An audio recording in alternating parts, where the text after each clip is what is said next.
I guess I forgot to ask if you were going to lead the show today, Dan. I just assumed. Oh, sorry.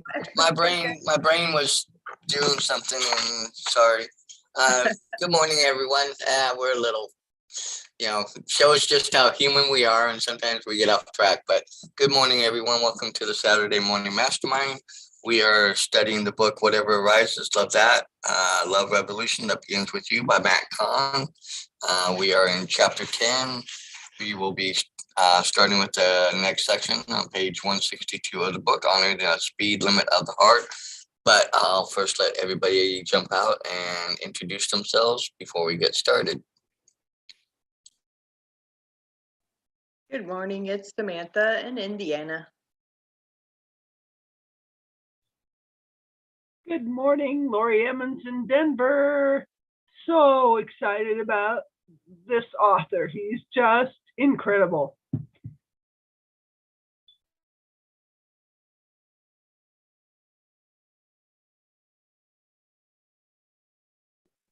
I'm Angel Studebaker down here in South Carolina. Sorry, a little late jumping on.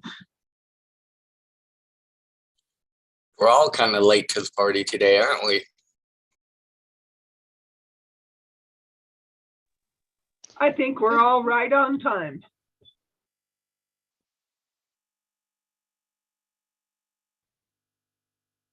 Good morning, it's Catherine Clement. And I'll start the reading on page 162, Honoring the Speed Limit of the Heart. It can be quite exciting to discover the magic and miracles that surface when living in integrity with your heart.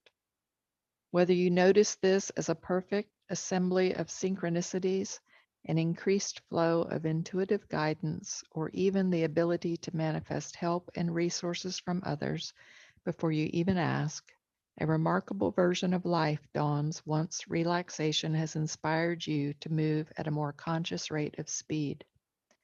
This allows each task to become an ongoing practice of energetic alignment. While success in many areas of life may be contingent upon getting things done, the rewards of spiritual evolution are discovered when the way you approach each task is equally as important as the goal at hand. When you are able to be relaxed during your daily activities, your heart tends to open more freely. This allows your mind to rest in a natural state of silence, so you can focus on being as thoughtful and caring as you are driven to thrive and succeed. Even when you notice how tense, rigid, frustrated, or short-tempered you seem to be, this can only be a reminder to slow down into a more harmonious flow. In every chapter of your life, there is no wrongdoing or mistakes to confess. There are merely opportunities to notice suffering, stress, judgment, aggression, or pain as signs to balance your assertiveness with heart-centered care. When your most profound spiritual adventure is decorated as the comings and goings of everyday life, each task becomes a chance to work in harmony with the universe in a more thoughtful and courageous way. This makes it essential to view your heart as the speedometer of your energy field, whether at work, in your personal relationships, or throughout your spiritual path. By living at the speed of heart-centered consciousness, you are able to make peace with your inner child once and for all. When the importance of being relaxed is as essential as the goals pursued, your heart is able to feel safe throughout the duration of each encounter. If relaxation seems absent from your experiences, it becomes a signal to slow down the pace of your life by loving what arises. One I love you at a time, you invite greater support from the universe so you can celebrate each moment with everything to welcome and nothing more to prove. This next section is no longer speaking the words that hurt you the most. Another essential step in cultivating integrity with your heart occurs through the exploration of an important question. Similar to your personal love statement, this question can bring greater healing into your life. With the utmost honesty and compassion, ask your innocence, What are the words that you remember that hurt you the most? Perhaps those were the words or phrases you heard that created the greatest amount of pain, devastation, and disappointment for you earlier in your life. Please do not justify or try to explain why those words were spoken to you. This is an opportunity to transform any lingering traumas by remembering the most hurtful words that shaped your sense of self in such a painful and limiting way. As those words bubble up to the surface, a new level of healing is ushered in by giving a voice to the pain and disappointment that has gone unrecognized for far too long. Maybe they were such as, "Not now, honey, don't bother me. Please go away. I can't deal with you right now. You're too much for me. You were supposed to be here. It's your fault. You were a mistake. I don't know how to love you. You made me do it. You're annoying me. Please stop talking." Whatever the most painful words were, your adult mind doesn't have to rationalize what may feel so painful for your heart to remember. As you explore the most hurtful words that were ever spoken to you, it is understandable to feel blame, anger, and resentment towards those who spoke them to you. If this rings true for your experience, always know that you can hold a space for healing to occur by allowing your innocence to speak the words it never had a chance to say in response to such hurtful interactions. In order for the most profound transformation to unfold, a voice must be given to your pain to express honestly toward your perpetrators from the past. While those may not be words you are likely to speak publicly, speaking them allows a voiceless, suppressed, and victimized innocence to finally be heard. Whether expressed in the form of a letter that you shred or delete upon completion, an art project conveying pent-up feelings, or singing aloud the words you never got a chance to say to the person who hurt you. True healing often occurs by providing a platform of self-expression for the aspect of self that felt it never had a choice or a say in the matter. Because you are consciously allowing such words to be spoken, without needing to specifically address the particular person in question, there is no judgment occurring. With every sincere expression that doesn't have to involve anyone else directly, more space opens up to inspire your own heart to open. Once you have made contact with the phrases that have affected you in the most painful way, another important step in cultivating integrity with your heart is vowing to never speak those words to yourself or anyone else again.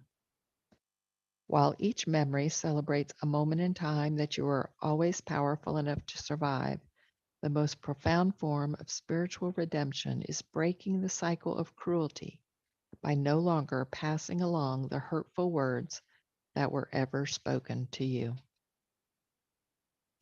Loving what arises is not only rooted in saying the words you've always wanted to hear, but also in eliminating from your vocabulary the words that were so painfully remembered from the past.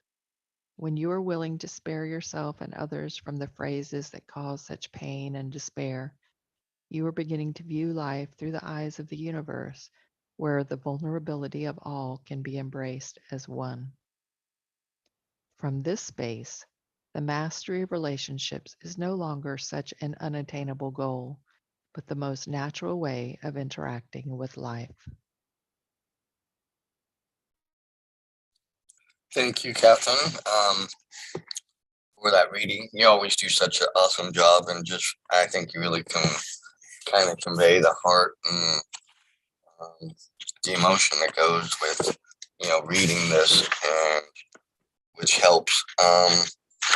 Any thoughts or anything come up for anybody from either the part honoring the speed limit of the heart, or no longer speaking the words that hurt you the most? Yeah, I'll jump out. And it's very strange to think or know that the words "I love you" could have such a I don't know, a devastating effect when the actions don't follow the words. You would think that I wouldn't want to say I love you, but I love each and every one of you. I love my children and my family, and I can't resolve this with my dad because he's gone already.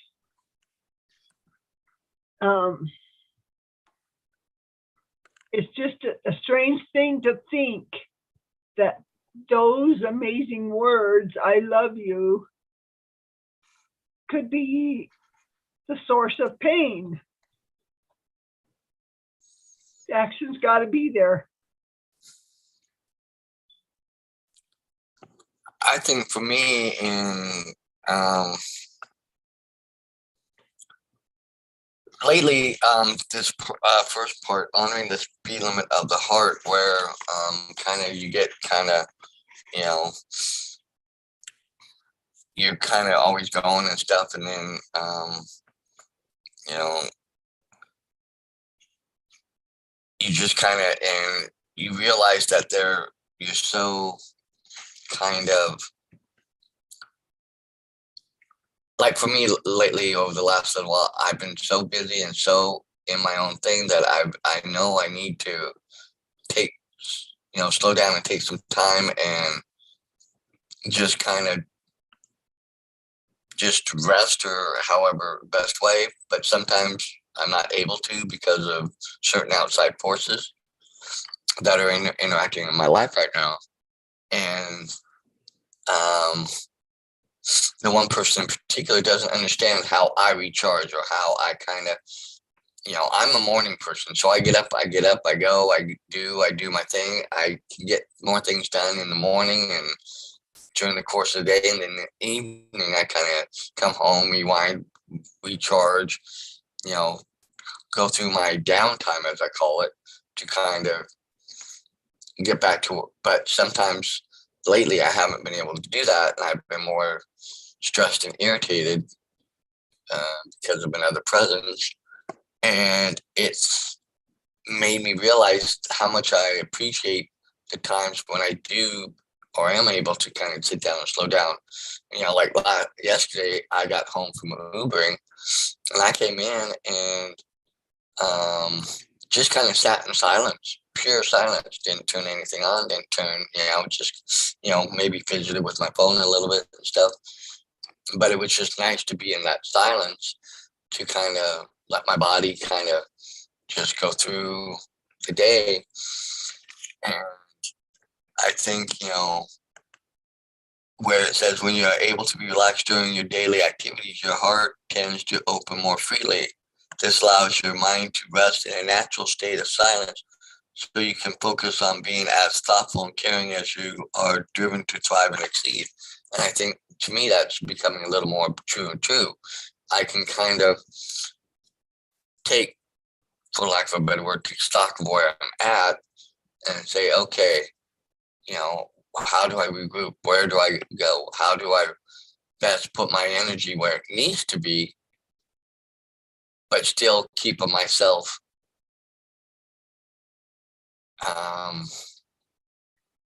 in as relaxed a state as I can, so I can be open and give and not respond in frustration or anxiety or whatever, but I can respond back with love in the way I want to respond.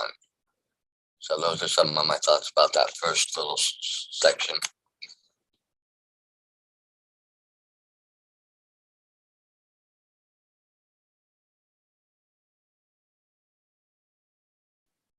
I really like the next section there where it talks about even when you notice how tense, rigid, frustrated, or short-tempered you seem to be, this can only be a reminder to slow down into a more harmonious flow. And then it also says in every chapter of your life, there's no wrongdoing or mistakes to confess. There's merely opportunities to notice suffering, stress, judgment, aggression, or pain as signs to balance your assertiveness with a heart-centered care. And that, that's hard to kind of wrap your head around, this idea that, even when you have done something that you don't feel great about, that it's still an opportunity to just send yourself love rather than being judgmental on yourself, and to recognize that, okay, yeah, sure, I made a mistake. I did something that I'm not happy about, but I don't have to continue to beat myself up over it. I can choose to just say, okay, I did this thing, I said this thing, I had this action, whatever it happens to be, and I'm going to be more loving towards myself and towards situations, so that in the future I can maybe come at this in a different way, or I can maybe prevent myself from doing that again in the past, particularly when we're talking about our relationships, because we tend to have this, at least for myself, I guess I'm not speaking for everyone, but for myself, I tend to react before thinking in a lot of situations. And more often than not, it has to do with, the dogs being loud and crying, or the kids being loud and crying, or, things are just being chaos in the house. And I'm just like, "Arr!"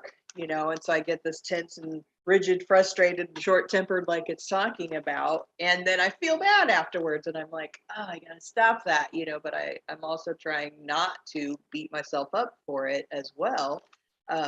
It really struck me in part of it, that next section where it's talking about these hurtful words, and then maybe the words were "not now," or "don't bother me," or "please go away," or "I can't deal with you right now." And even though I don't say exactly those words, I've found myself saying similar things, like when the kids are just "Samuel, Samuel, Samuel, Samuel, Samuel, Samuel," and I'm like, enough, ugh, and you don't think about those things being hurtful. You're just so impatient, or you're frustrated, or whatever. And I'm not thinking to myself, oh, what I'm saying to this child right now could carry forward with her for the rest of her life in a painful thing. It just struck me. I'm like, oh my God.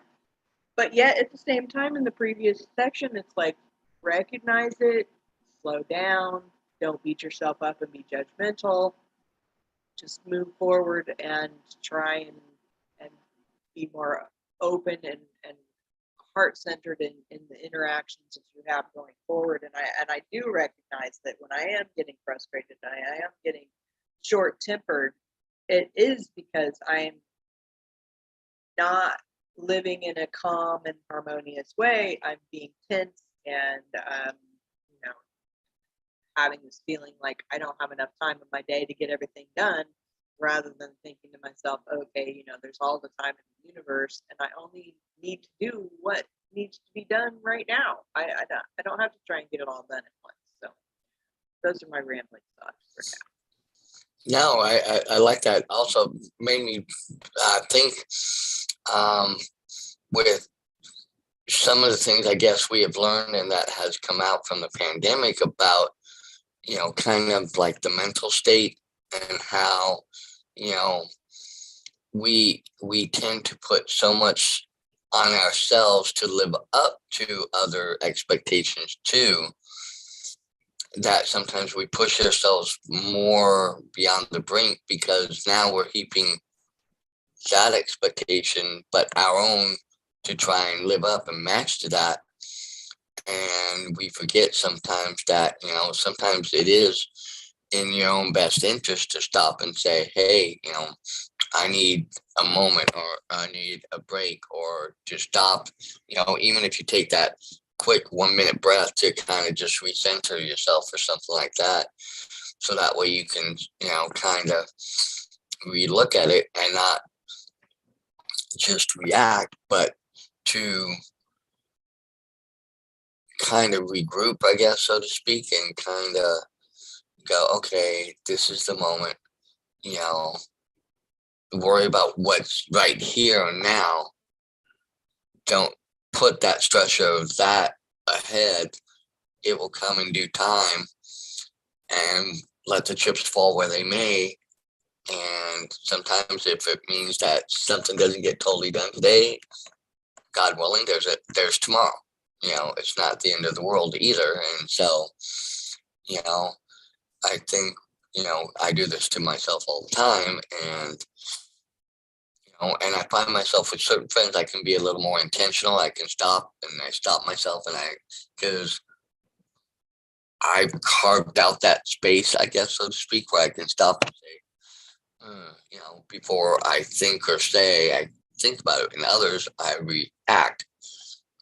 And I'm talking about one person in general, but I tend to react more because I feel like those buttons just keep getting pushed just in the right way. And rather than taking a better control of that, I'm responding rather than letting it pass and then responding or taking that extra minute. So I think, we tend to do that, and we tend to do that a lot. And it's something we've learned and seen and lived through our whole lives, I think, in a lot of ways, that in some cases it almost seems like second nature. And we have to be more mindful of that to build that up back and build it up and take more control of it.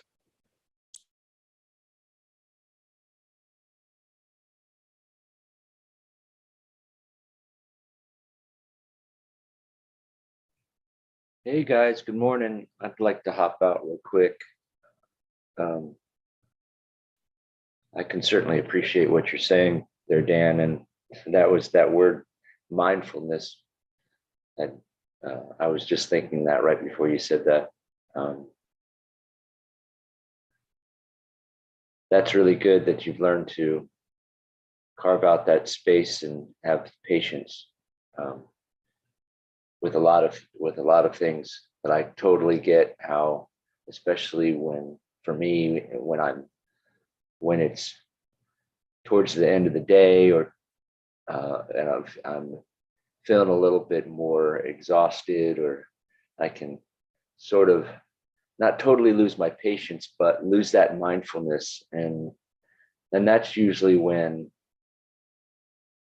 I might show the wrong emotion, or maybe say something just in a slight way that I realized later it could have been said better, or expressed better. Kind of like what Samantha was saying, how we react, and then sometimes then we realize, gosh, I could have done that better, and then we're kind of get down on ourselves about it. At least I do. It affects me because I realize with these learnings, I kind of feel like we have the ability to affect our environments and have that impact on others. And I always really want to leave the situation, or leave my environments with on a good note, so to speak, with some good energy, And so if, like, right at the end of a great experience with someone, something happens that kind of makes it go south, or makes me think like, gosh, I could have ended that so much better, then that bugs me. So but also, to the point that Lori was saying about those words, I love you, I totally get what you were saying. And having lost my dad recently, and not having had that closure because it was so quick and so sudden, I was thinking about how, like in the movies, you hear that you see the elderly person on their in the hospital, and they get to say their last few words and let the person know, and it's really sad, but the person at least has some closure. And I didn't really have that closure. But my father wasn't one who was very generous with those 3 words. He really didn't offer that up at all. And realizing that over the past few years, I sort of made it a point to say it to him, and even give him a hug when we were very affectionate that way at all. And I'm really glad that I did, because he did respond with a muffled I love you, or a hug, a hug back, but there are very few, and I wish there were more of them. So I totally get what you're saying there, Lori, and it's not just the words, but the absence of them can also be very impactful. So I'm with you. Thank you so much. I'm glad to be here, and thanks again, Catherine, for reading. And I want to shout out to Christina Irvin for happy birthday. I saw it's your birthday today online, so happy birthday if you see this. Thanks again, everyone. Yeah, I want to jump on a little bit of what you were sharing, Jason, because for me, I have my stark contrast of the power of I love you, because along with the fact that I'm like you, this weekend, this literal weekend is a year ago. That's, on Saturday, July 10th is when we kind of realized that my mom had passed away in her sleep, and nobody was there. And so I understand what you talk about, not getting to say that final goodbye, or, and the image that's in my head of nobody was there when she passed. She was by herself. That haunts me to this day, to no end. It's painful.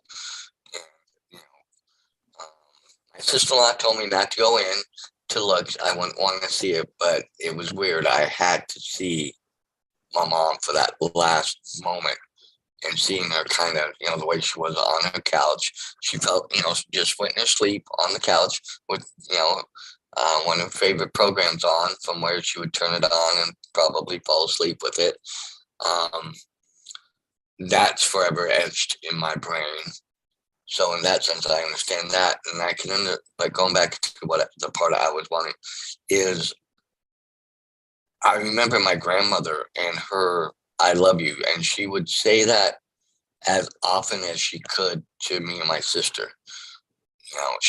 It was undoubtedly a point she intentionally did, because of knowing what we were going through with my real mom and my stepdad,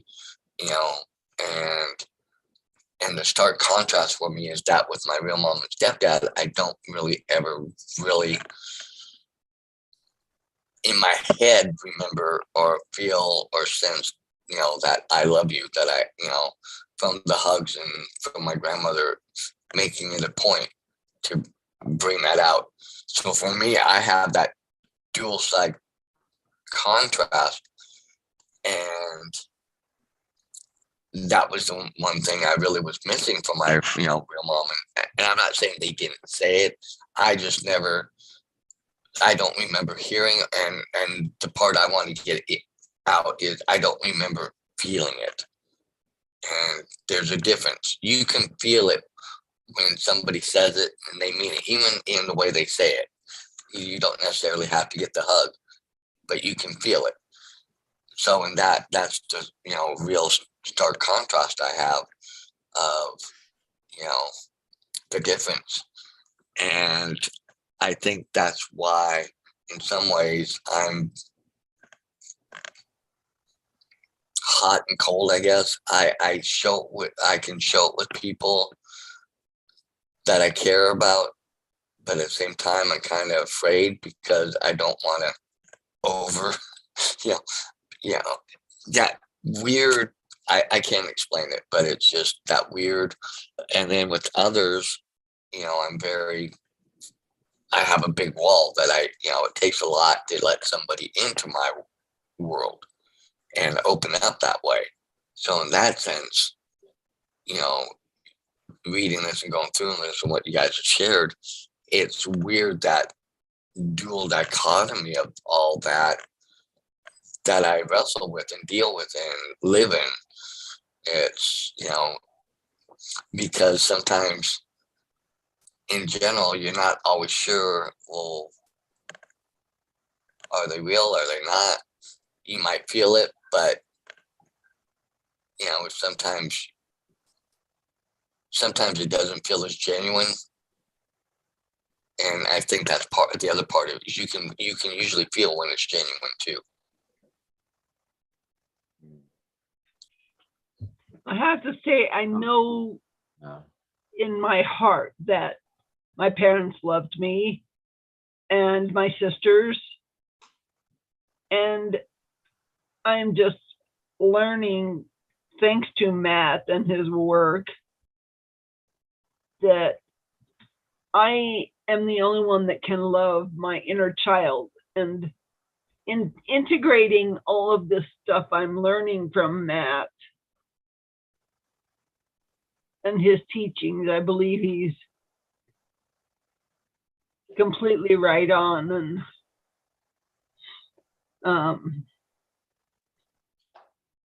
that's a hard thing to accept their love language.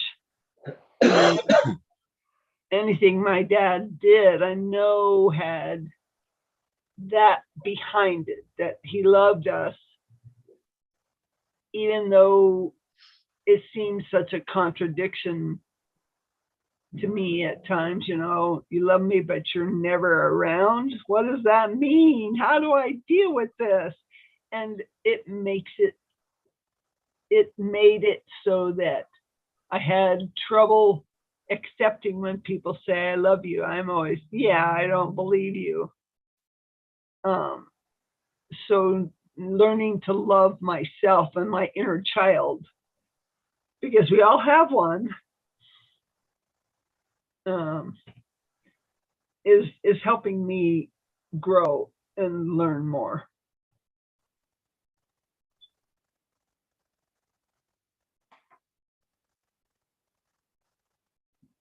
Yeah, it's funny that we even need to learn how to love, so to speak. Like, but we do, and I like what you mentioned about the love language. So it brings me up the realization that we all have different expectations about hearing love and feeling love and giving love. And you know, I feel you, Dan, in that, we can, with some people we feel like we can share, and others we feel like there's barriers. For me, it's been, with, there has been that barrier, I guess. This, in this section they talk about the words that we heard that hurt us, but for me it's been more the actions that have hurt me, or the inactions, or in respect to the words, the not hearing them, the not having them been said, that hurt the most. So I mean, but in discussing this, I'm kind of realizing, our expectations being different, and hey, if I'm having these difficulties and having barriers to expressing love, then why should I be so down or upset even, or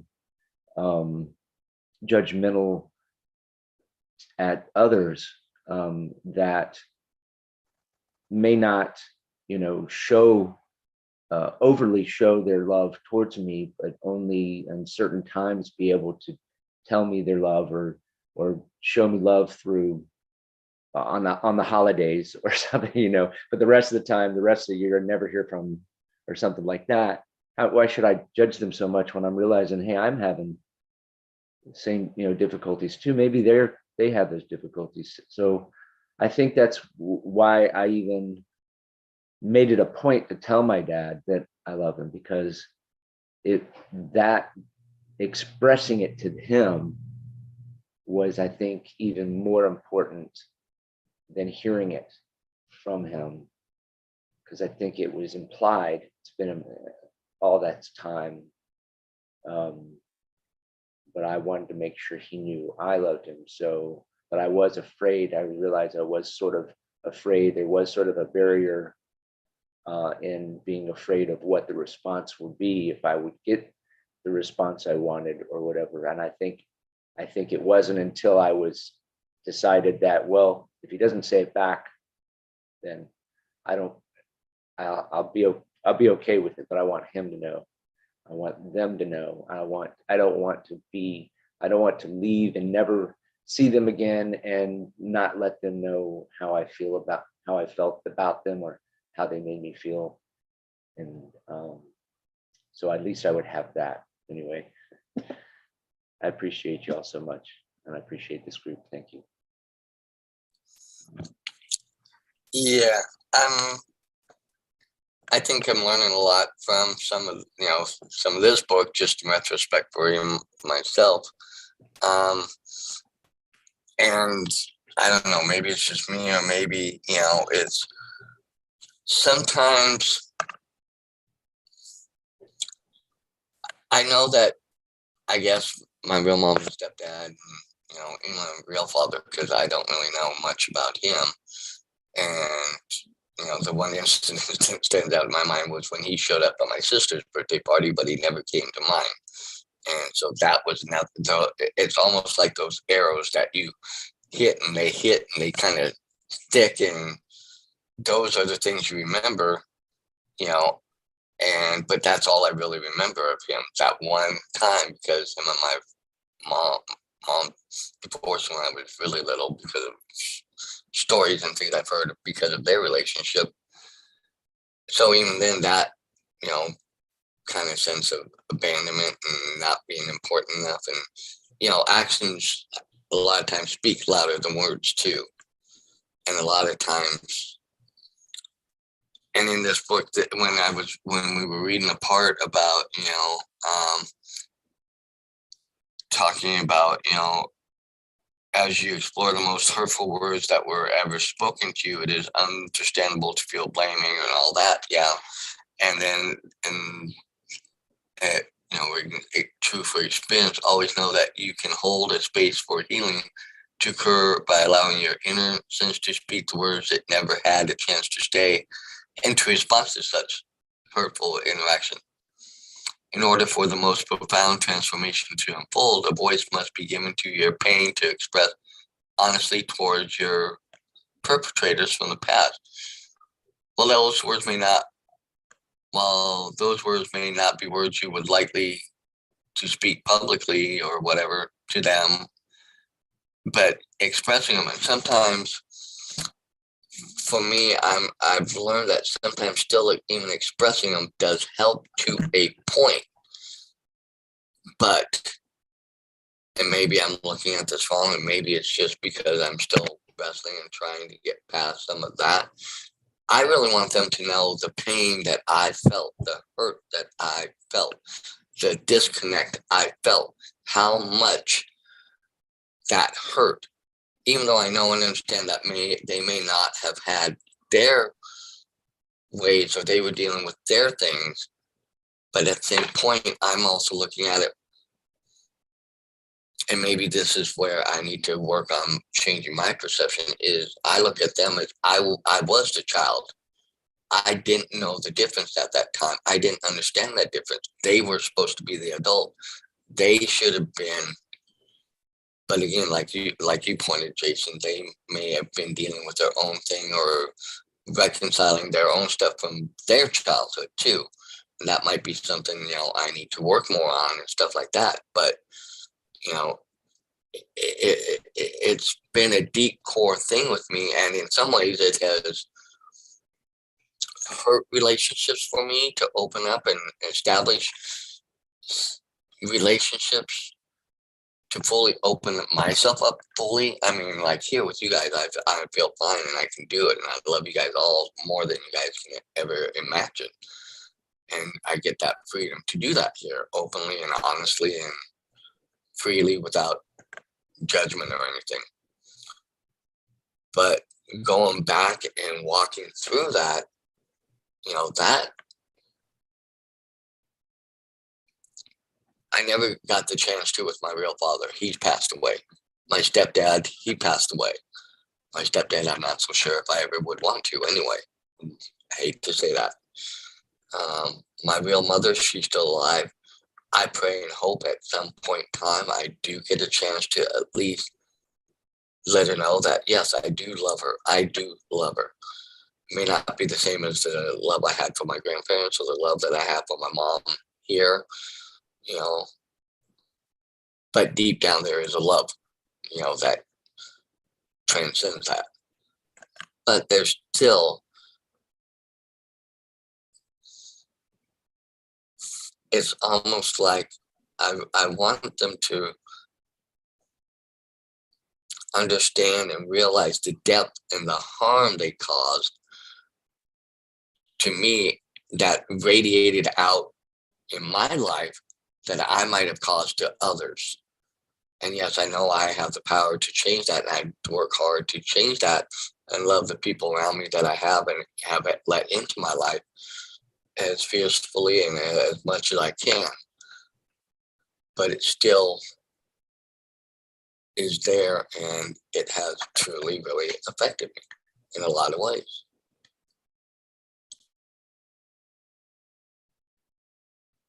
Yeah, I think that's valid, man. I think that's really valid. You know, I think some people have just as much of a difficult time expressing their emotions, and we don't know how, you know, just the same as we don't know that you know, why they don't, or if they love us or not, and we think they do, but we're not sure because they haven't expressed it.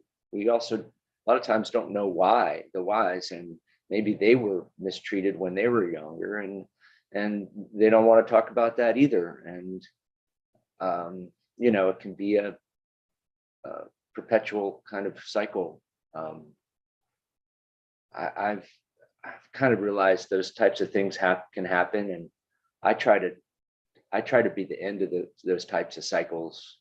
You know, like if someone's obviously upset, speeding down the road, yelling at people, flicking me off, I try not to absorb that energy and transfer that onto someone else.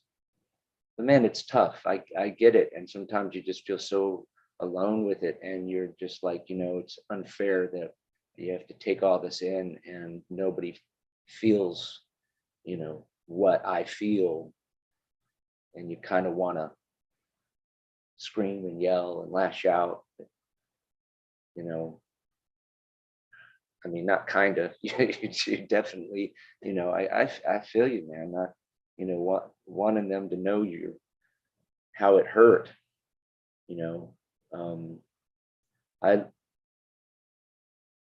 But also like the question, like, of, you know, asking them, did you know, did you realize how badly that hurt me, or how, you know, like, it's funny, and the smallest things too can have an impact like that. I kind of grew used to the fact that, like, my dad wouldn't ever on my birthday give me a call and wish me happy birthday, or even a text or anything like that on my birthday. But when it came around to Christmas, which was like a month or two later, he'd be like, oh yeah, and here's a small Christmas present, kind of. And that was great, but on my birthday I was always sad because it didn't call and he wasn't there. So it kind of ruined my birthday again. Or not ruin it, but it was, you know, it's just, we can take things that way, but we have a choice, and that's what this learning is all about. We can give ourselves that choice. And you know what, if you can choose to love that, if you can choose to that is such a huge and powerful thing, my friend. And if you can do that, you should be so happy and have so much love for yourself that if you can let things go or forgive or tell them you love them even though they don't love you and or haven't said they loved you. Man, love yourself for that, because you are a powerful, loving person and a powerful, loving being, and you deserve that. Um, and if you can show it that way, yeah, more power to you, bro. I really feel you, and all of you out there that go through that, and I have and do as well. I'll be honest, through this group over the last number of years, I've learned a lot, and a lot from all of you. All the people that have been a part of this and joined us over the years. And I've grown and I've learned, and I'm learning to love myself more, because that's one of the things I learned when I was a kid. Except for with my grandparents. You know, and it's weird how I felt with my grandparents. I wish I would have grabbed onto that a little bit more and used that as I grew. So that way, maybe I could have, at a young age, start learning some of that and use that as I moved forward in my life. But as I've gotten older, I am learning to love myself more and appreciate myself more and give myself that love that I deserve, and I do deserve it. So on that end, yes, I'm learning that, growing that. That's becoming more. Like I said, not to hate to do this to you, Catherine, but I'm not trying to put you on the spot, but through some of the things you shared and what you say and how you respond, I've learned a lot through that, and I so appreciate you being a part of this group. And Samantha, when I've talked to her a few times outside of the group, and I think that's what we all need. We all need stuff like that where, we can go and be there and be that open and be that, self. And I have that with a couple of friends that live here in Vegas. So, I'm very appreciative of all that. So in that sense, that's why I'm still back here. And that's why I'm here every week, because this is so important to me. One, to help me, but also to help other people out there who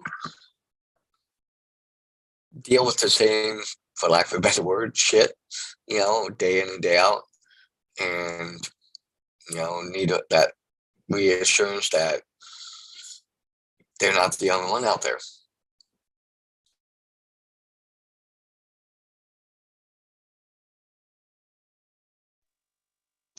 I'm really glad, Jason, that you chose to give those words to your father, because first of all, how many people go through their life every day, moaning and groaning in their head about, well, so-and-so never calls me, or so-and-so never says they love me, or so-and-so never does this. And yet, when was the last time you picked up and called them or told them that you love them? Or like, we're always getting angry at other people for doing things that we're not doing ourselves. Or like you said, I can guarantee you our parents were more fucked up than we are. Like, they had the depression to deal with. I can look at the pictures of my father's family and feel the utter desolation and depression and that they were living with. We come from a time, my parents didn't tell me they loved me. My grandparents didn't tell me they loved me. That was just the time. They didn't. It's like, these days everybody says they love you to people they don't even know. You get on Facebook, you say I love you to like 5,000 people you don't even know. And it's just a different world now. And I know that we come in with needs and we want to hear these things, but they did show us those things. They kept a roof over our head. They put food in our mouths. The love languages are important, because you can totally dismiss somebody's love. They're showing you love every day, And because you're not hearing it in the way that you want to hear it, you just assume they don't love you. They don't say they love you, you assume they don't love you. That's not true. That's a false assumption, you know, um, because they might be showing it to you in a completely different way, or they may not have the capacity to show you at all because they're so broken. And that's the saddest part. They're so broken, they can't even show us or tell us that they love us. And then we condemn them for our entire lives for being so broken. I mean, how much sadder does that get when you really think about it? And I don't mean to trivialize anybody's traumas, because everybody's trauma is real and everybody's trauma is unique to them. And nobody can know what you're feeling except you and your higher self, which is why all these times that we're feeling so miserable and so unloved, and we feel so bad that we could just, cut our own throats because nobody loves us or whatever. The only reason we're feeling so bad is because we're in such opposition with our higher selves in that moment. Of course, we are loved. We are cared for every day. How in the hell did we get to this day in our lives? I mean, I look at it, I don't know how I've come to this day except divine protection and guidance and support constantly. Every day, my God's eyes are upon me, and God knows what I feel. And these loved ones that you feel like you have unresolved issues with, now that they're no longer material, they're no longer here on this earth, that can all be resolved super easily if you will let it go, because they already have, because they're in a place where none of that matters anymore. And all they look upon you with is love and maybe regret at not showing you in the way that you needed to feel it. You know, you'll have these conversations with your loved ones one day, and all of that pettiness will be forgotten. And little children, when I was reading those things, I won't reread it, but where he was saying, and if you say this and this and this and this, and it can be so hurtful. And like the last one was, please leave me alone. My God, I thought that was a nice way of saying it. I mean, I could say a lot worse. I don't think Matt has been around very abusive people if he feels like those are abusive words. I thought that was pretty mild mannered there. Because life gets real sometimes. My life has gotten really real in the past 4 weeks, much realer than I would like to have it be. And I just have to keep reminding myself when I get in those pits, that the only reason I'm in that pit is because I'm putting myself there, because I am loved and I am cared for, and I do mean something to people, and I do make a difference in the world. And we have to tell ourselves these things. We can't expect other people to tell us. But if we'll open our eyes and come out of our little poor me shell, we see the evidence that God loves us every day. We aren't alone in our suffering because our higher self is there with us. Our relatives that have passed, these relatives that you may still be condemning for their actions, are actually supporting you every day in the most loving ways. Oh my God, you just have no idea. So I'm glad that you said those words to him, Jason, because it did feed you what you needed. And that's really what this book is focusing on is, you know, I love the little sentence about, we don't have things to confess. I almost felt like I wasn't even worthy of being on this mastermind because of what's transpired in the last 4 weeks. Um, I almost felt like, what business do I have getting on there? Like I freaking blew it, man, in a huge kind of way. And But during that, I also, in the hours of crying that came about through that, there was about an hour of that crying that I set aside just for me. just just to give myself the compassion. I stopped judging myself for that hour, and I loved myself, and I cried with myself, and I understood myself. I saw myself from my higher self viewpoint instead of my human self viewpoint. And the love that you were expressing earlier in the show, Lori, where you were talking about going to Matt's session and how beautiful that was. And I'd love for you to share that before we end today so that people understand that and maybe can feel that. You know, that love that you feel in there, I felt that for myself, which was remarkable because I was really, really judging myself hard. And then all of a sudden it was like my higher self stepped in and said, wait a minute, wait a minute. You know, let's really look at what you do. Yeah, you've messed up and maybe you've said some things that you regret or acted in ways that you regret, but look at all the good things that you've done. You know, sometimes we forget all those good things that we do every day. So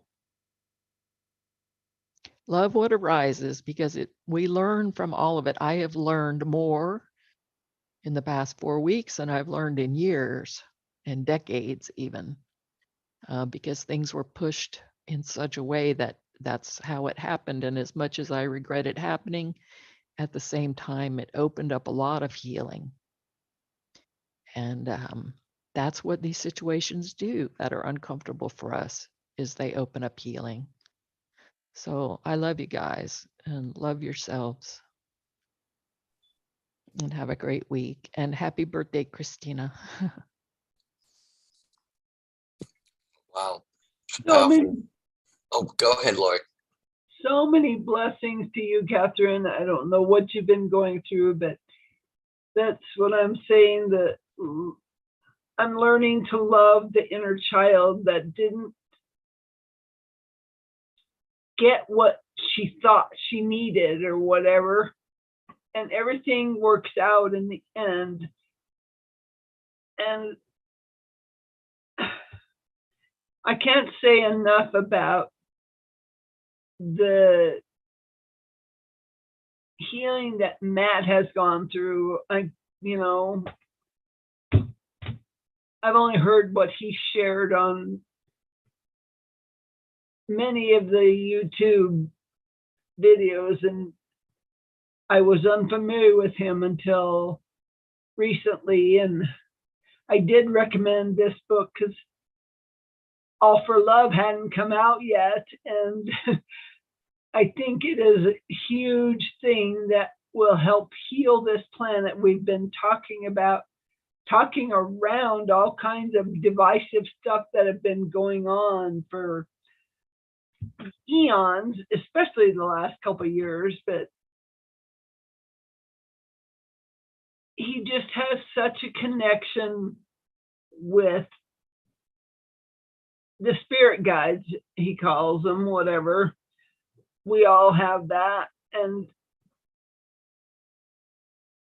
it was just so expansive and helped us to recognize that, yeah, you're right. Our parents didn't have everything the right way. And we had all this fairy tale stuff. Oh, this all going to be so good and I'll live happily ever after in the end.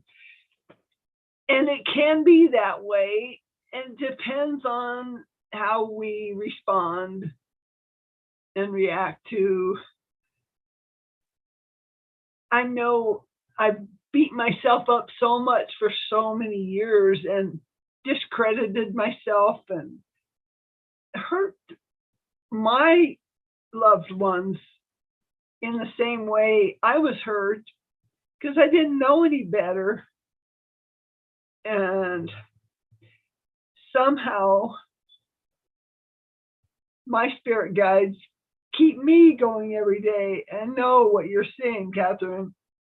It's amazing. I just highly recommend anything you can gain from Matt Kahn, an amazing soul. Just can't even express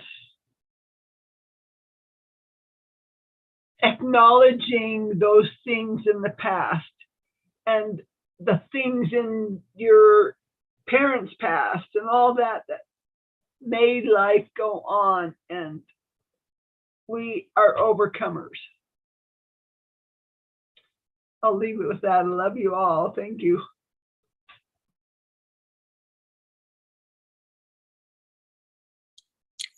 I was gonna jump out and say, in some of what Catherine was saying, she did remind me that sometimes in my struggles and in what I worked through, I forget that, yes, the family members and things and stuff that, I have talked about, they were doing the best that they knew how at the time and with what they had, and they have lived through what they lived through, and I placed some undue blame on them,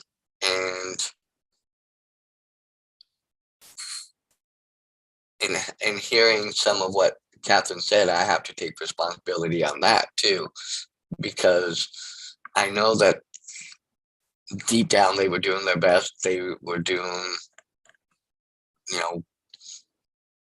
what they knew what to do with what they had. So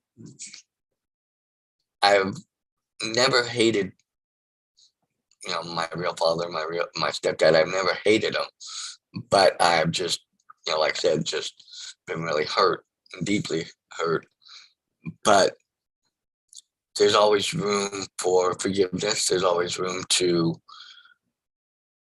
look at from different perspectives. There's always room to put the shoe on the other foot, for lack of a better way, of saying it, and to put myself in their shoes a little bit, and give them some grace, because I know that's what God does for us, and forgives us for all our screw ups and everything we do. So I need to give that inner child more of that, along with giving them more of that. So with that, thank you for those words of encouragement and reminding that I needed, because I think this last couple of weeks I've been in that mode that had been brought out because of a particular friend, and it's just kind of spilled over into other areas too. So thank you.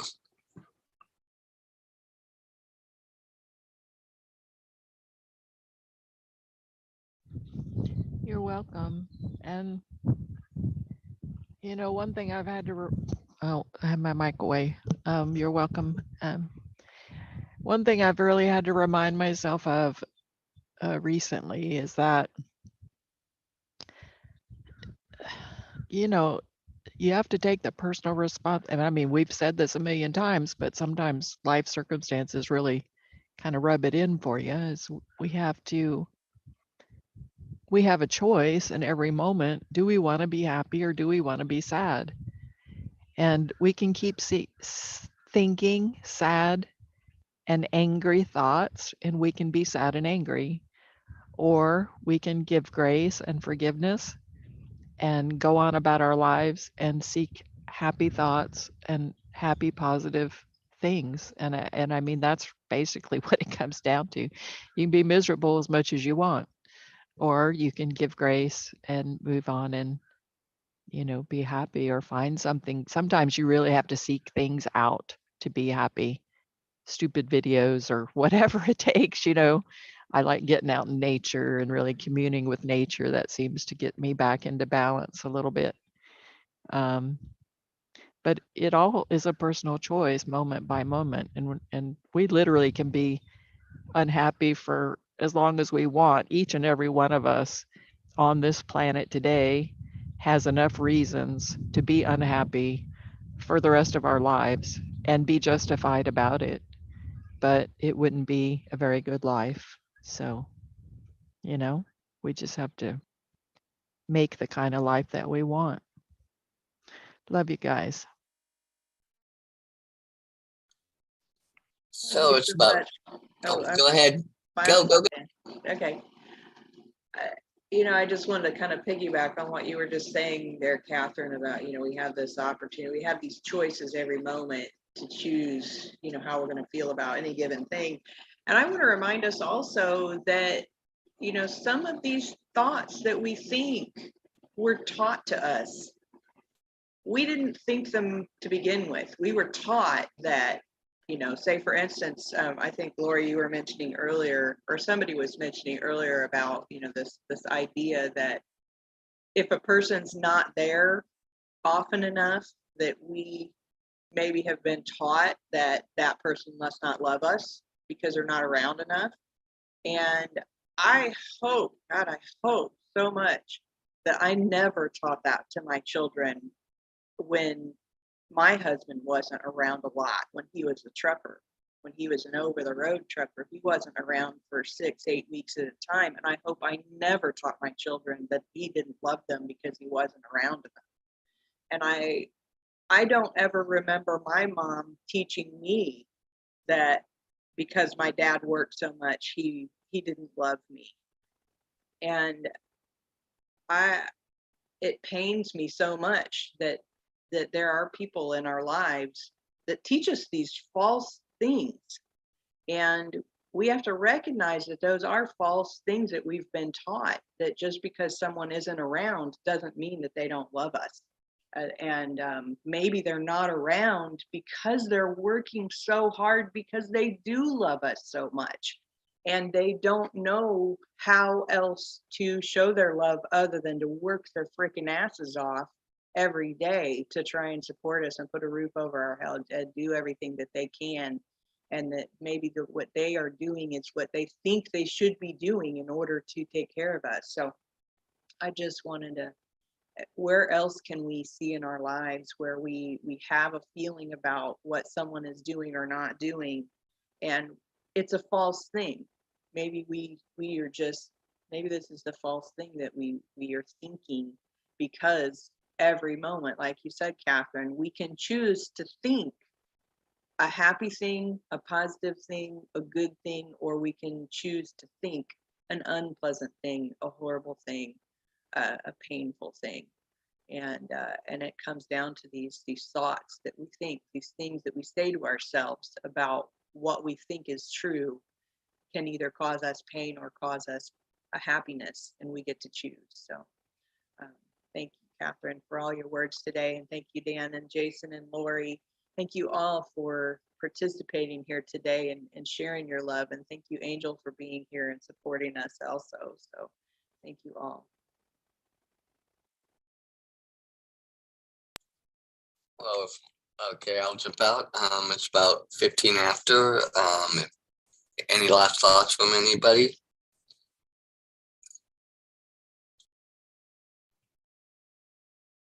Love you all. Thank you so much.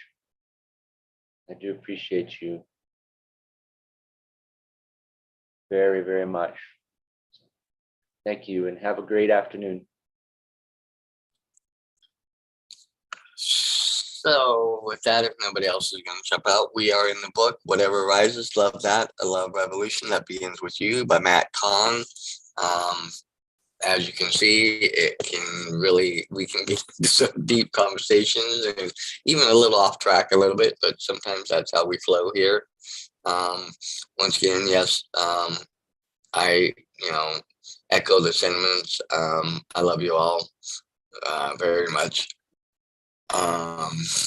More than you guys can understand in a lot of ways, because you guys are somewhere where I can just go and kind of let loose, and also in some ways get recentered, so that way when I go out into the world the next week, I'm kind of more on an even keel, and that helps a lot. So with that, will be in the next part of the book called Making Peace with Your Inner Child, which I think we kind of talked a little bit about a little bit even today without getting into that section yet, but hopefully that section will help bring out some more of those things with that. And just remember to stop, love yourself a little bit each day, because one, we, with God and through ourselves, we are this, greatest strength of the love that we have is in ourselves. And then we can turn that and radiate that back out to the universe so that, that ripple effect can hopefully ripple out more to others, and they can hopefully love themselves a little bit more. So with that, we'll see you next